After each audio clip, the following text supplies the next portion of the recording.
Welcome to ILTV's Israel Daily. I'm Aaron Porras, and coming up in today's newscast, cases of coronavirus in Israel continuing to drop to record lows as over 4 million citizens are now eligible for the so-called green passports. Meanwhile, with just a week left ahead of fourth elections, we move on to the Yesh Atid party for our latest Knesset party's breakdown. And finally, hundreds of thousands of prayers from all over the world carefully removed from the cracks of Jerusalem's Western Wall ahead of Passover. Stay tuned to see what people have been praying for.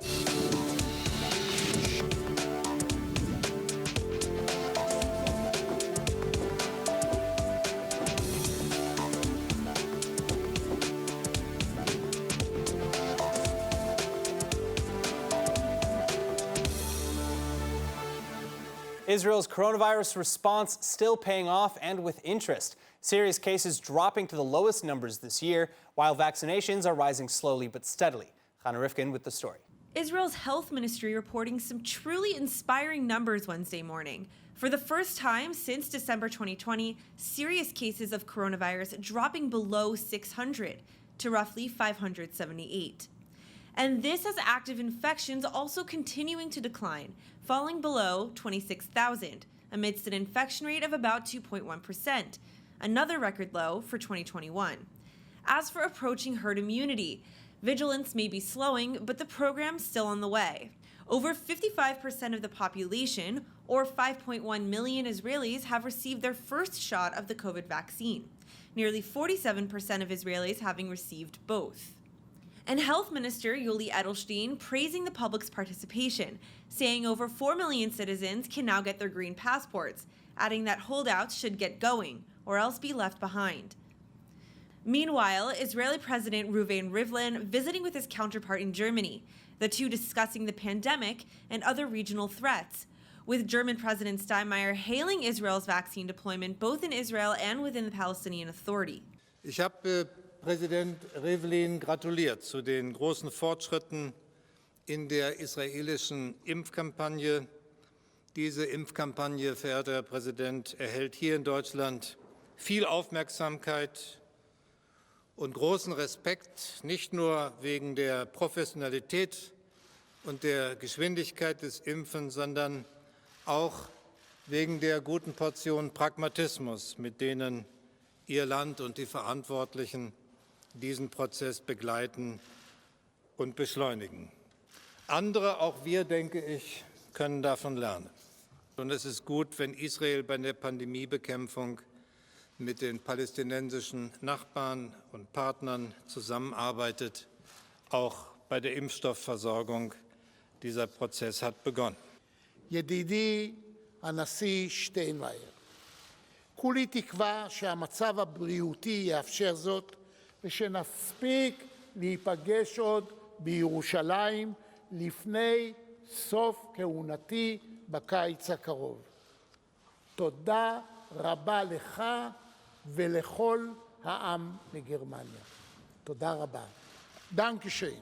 Now, despite Israel's landmark vaccine program, many in the international community are still levying completely biased criticisms. A parade of controversial members at the UN Human Rights Council, including from the PLO, Indonesia, Qatar, and Iran, taking to the plenum to accuse Israel of discrimination in its vaccine rollout against Israeli Arabs, minorities, and Palestinians. Some even accusing Israel of actively preventing vaccines from getting to the Palestinian Authority. But cutting through the slander, a strong voice for truth coming from none other than Israeli Arab rights activist and journalist Yosef Haddad. Haddad, who chairs the Biyachad Arevim Ze Lazeh, or Together Vouching for Each Other organization, has long been a public voice for constructive social change on behalf of Christians, Muslims, Bedouin, Druze, and other minorities in Israel. And in partnership with the Human Rights Watch NGO, Haddad providing a scathing response to the UNHRC, saying that, like himself, his family, friends, and hundreds of thousands of other Israeli Arabs have all already been vaccinated, adding that, quote, any attempt to claim that Israel's vaccine policy is racist is a blatant attempt to defame Israel and detract from the corruption of some of the countries on the UNHRC Council. The state of Israel is running campaigns in Arabic to encourage us, Arab Israelis, to get vaccinated, and about our Palestinian neighbors. Despite that we are not obligated under the Oslo Accords, we help. Israel, not the Palestinian Authority, has vaccinated thousands of Palestinians.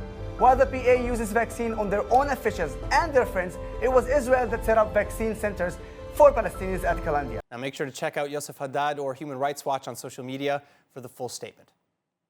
Moving on, Iran starting human trials for its third version of its own homegrown coronavirus vaccine earlier this week. And while details about the drug, as well as its production, remain scant, what we do know is that it's been named Fakhra in honor of top Iranian commander and nuclear scientist Mohsen Fakhrizadeh, who was allegedly assassinated by Israel in late 2020. In fact, Tehran even now claiming that Fakhrizadeh led the vaccine's development drive before his death, and that Fakhrizadeh's son will be first in the trial among some 20,000 other volunteers to receive the drug, which Iran state media is claiming to be 100% safe despite not providing any evidence or data. Meanwhile, this makes for the third Iran-made vaccine now in clinical trials, with Barakat, the most advanced, tested on 300 people so far. And this is the government launching this week a vaccine production facility as well that Tehran claims can pump out 3 million doses every day. Remaining vaccines given to Iran in the meantime coming from Russia, China, India, and Cuba.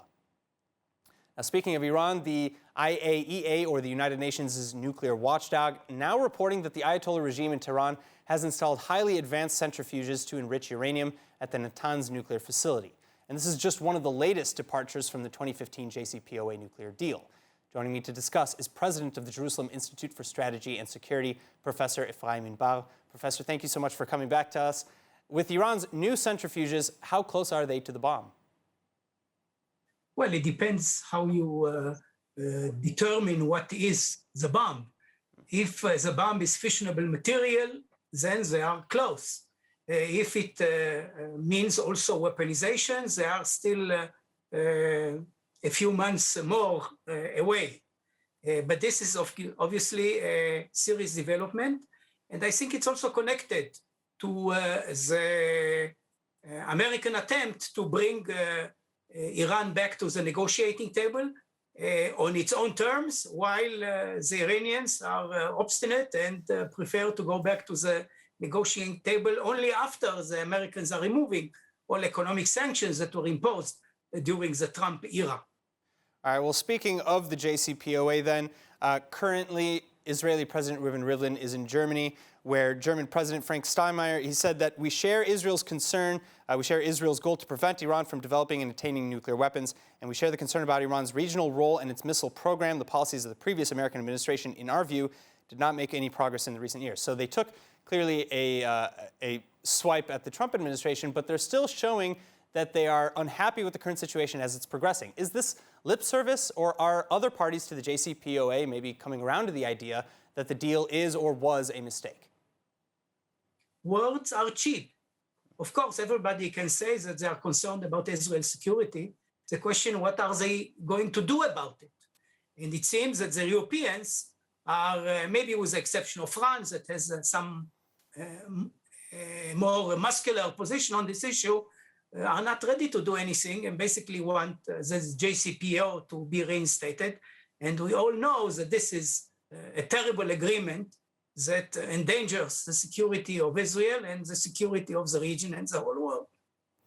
All right, Professor Efraim Inbar, thank you so much for being with us. You are welcome.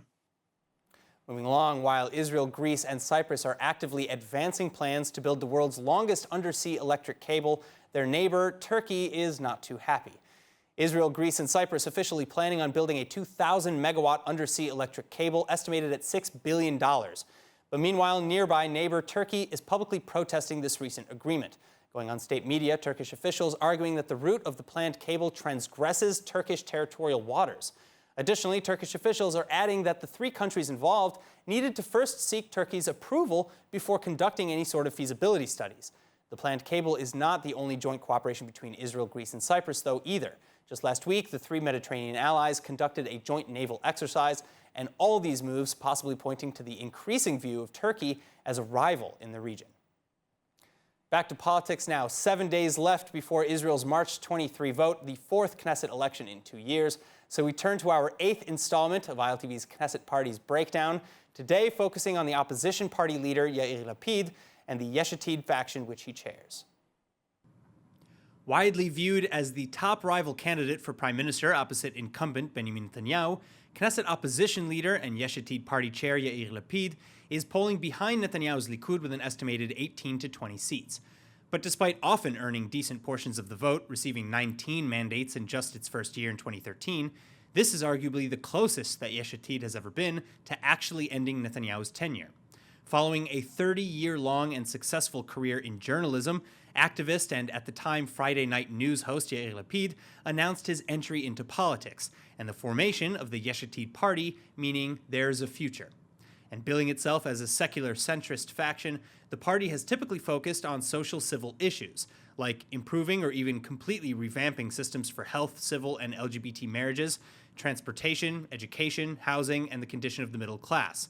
The party also pushes for consistency and equality in education and in the military draft, including for Arabs and the ultra-Orthodox, and promoting the resumption of peace talks with the PA on the basis of forming two states for two peoples, just without removing the larger settlement blocks or dividing Jerusalem. That said, the party's primary focus has shifted in recent years to fighting for transparency and against alleged corruption in government, particularly after Lapid was fired from the Netanyahu coalition in 2014 over disagreements regarding budget measures, settlements, and a bill on Jewish nationalism.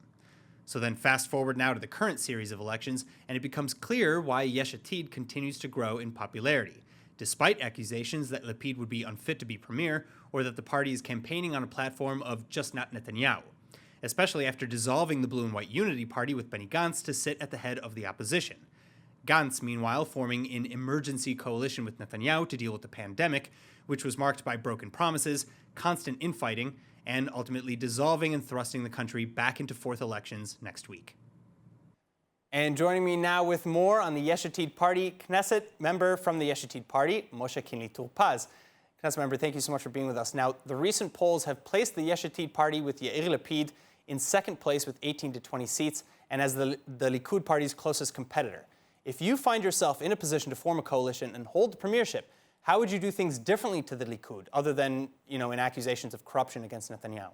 So our polls are showing us a potential of over 20 mandates for Yesh Atid in these coming elections.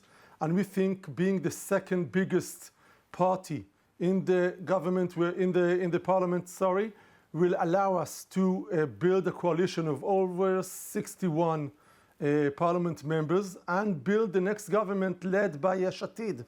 So we're actually looking very optimistically. We're working very hard, but we see ourselves as the next leaders of government in Israel.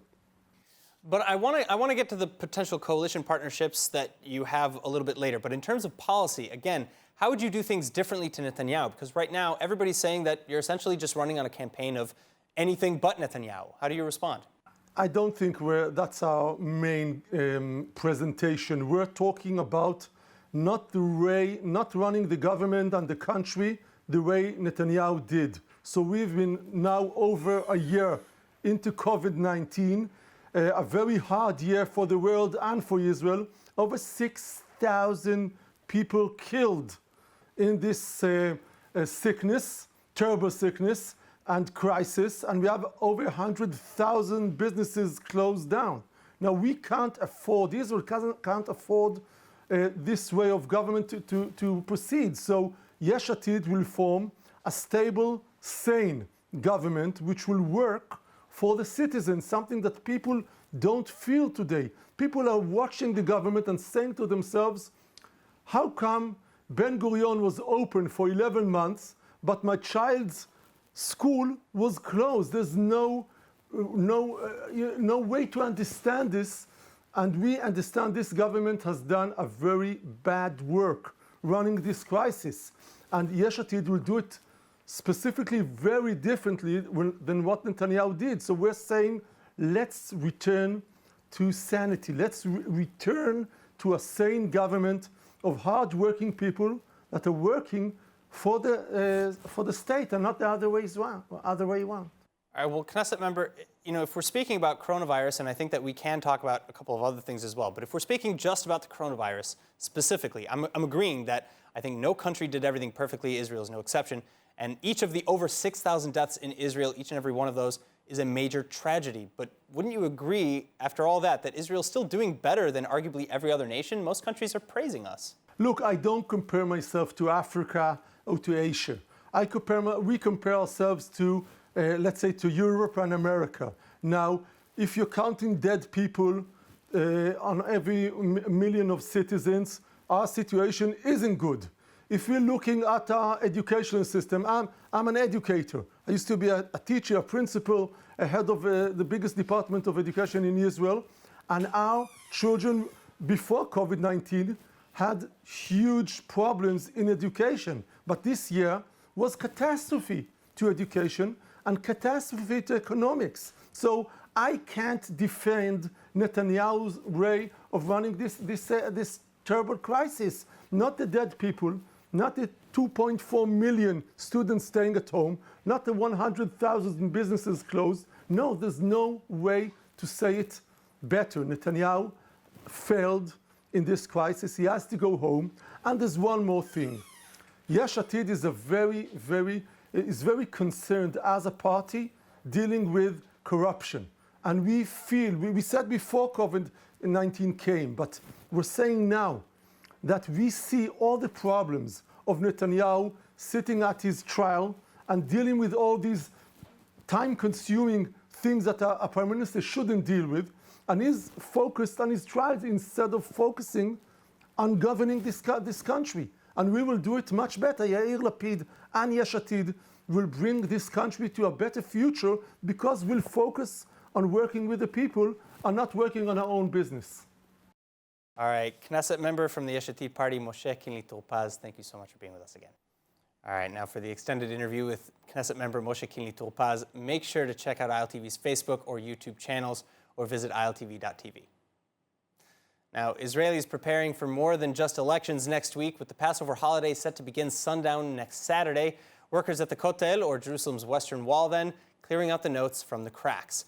Twice every year, before Passover and before Rosh Hashanah, rabbis supervise the careful removal of thousands and thousands of messages, letters, and prayers sent to God from the cracks of the Second Temple's Western Wall. The prayers themselves, considered holy, are then collected and buried in Jerusalem's Mount of Olives cemetery. As for what they say, well, it's considered sacrilege to read another person's note, unfortunately, but given the serial elections and the ongoing pandemic, we can venture to take an educated guess. השנה, יותר מכל שנים הקודמות להם, אנחנו קיבלנו רבבות ומאות אלפים של פתקים שהגיעו מכל רחבי העולם, של יהודים ושאינם יהודים, שלא יכלו להגיע לכאן, אל הכותל המערבי, בגלל הקורונה, מתוך תפילה שהמגפה הזאת תיפסק. Now on to a lighter and more educational note. The Hebrew language is both ancient and modern, as Jews around the world use it both for prayer and daily conversation. But other than being a revitalized ancient tongue, what about Hebrew makes it so unique? Well, here to teach us more and tell us all about their mission to teach Hebrew even during the pandemic, co-CEOs and founders of Ulpan Or in Israel, Yoel and Orly Ganor. Thank you both so much for being with us today. Thank you for inviting. It's our pleasure to be here with you, Aaron, and I'll try to answer your question. All right, well, let's start with the first one then. Hebrew is largely considered a holy language. Can you give us some insight about what makes Hebrew so unique and maybe a short history on the ancient language? Okay, Aaron, do you know who was the first speaker of Hebrew? Modern Hebrew? Hebrew. No. Okay. In general, no. Well, God was the first speaker of Hebrew because by his spoken word, the world was created, right? Because when God said in Hebrew, Yehi Or, Vayhi Or, it means in Hebrew, let it be light. And there was light, okay? So by speaking Hebrew, God created this whole universe. He just spoke in Hebrew. And by the way, our institution is called Ulpan Or. It means the study of light, okay? So this is the first creation, and we are happy to be part of it. Then, you know, if we fast forward to the event where the tablets were given, okay? So God spoke the 10 Commandments, and then he engraved those on the 2 tablets that Moses brought with him, okay? So it all was in Hebrew. Our prophets spoke Hebrew, and only in Hebrew one can understand what Adam means. You know, the name Adam of the first human being on this earth. In other languages, it doesn't mean anything, just Adam, like Joe or whatever. But only in Hebrew you can understand that Adam was created from Adama. Adama in Hebrew is earth. There in the root. So it's only by understanding Hebrew one can appreciate its holiness, its spiritual roots. And this is my answer to you. All right, well, Orly, I'd like to ask you now, you know, Israel's a melting pot of many cultures and backgrounds, and the language unites Israel as one. So, can you share maybe a personal connection to Hebrew? Of course. Okay, so I grew up in a family who spoke Hebrew. But of course, I was surrounded by three languages, like most Ashkenazic people, Yiddish, English, and Hebrew. English and Yiddish were languages I heard. Jewish stories were told in those languages, and I wasn't able at an early age to speak those languages. So quite from the beginning, I understood that understanding is not enough. You really need to speak in order to experience a language. Yoel has a very interesting comment on that. Okay, I was born in Russia, okay? And during the Six-Day War, when I was 11-year-old boy, with my family, we sat down in some kind of a shelter. We blocked our windows and the doors so the neighbors could not hear. What did we do? We listened to Kol Israel Lagola, the broadcast for diaspora from Israel in Russian.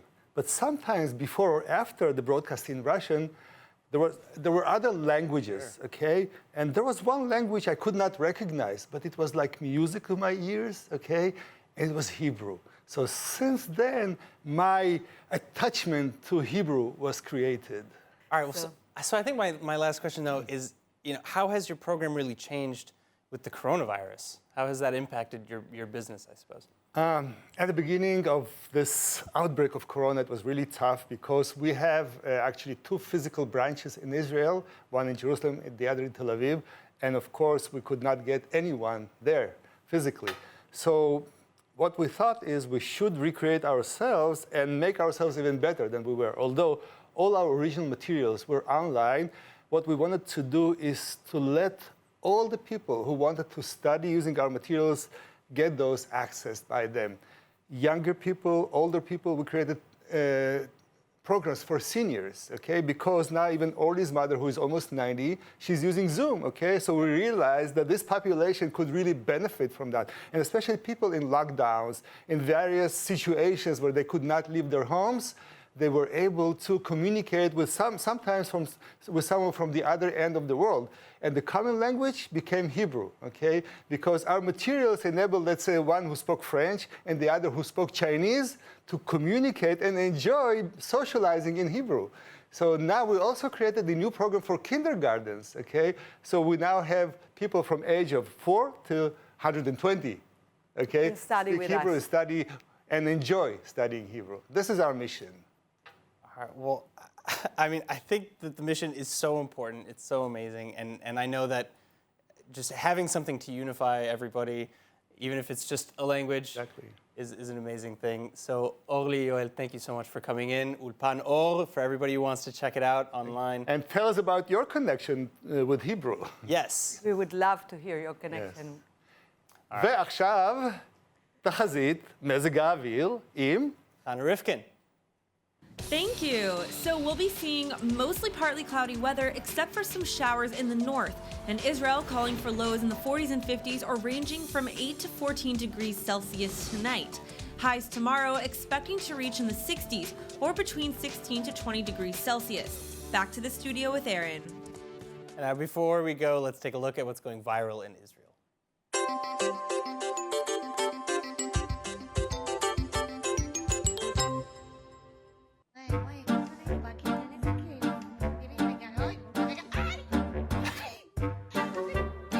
How did this happen? I'm just shocked. I don't understand how this happened. This is like straight out of a cartoon.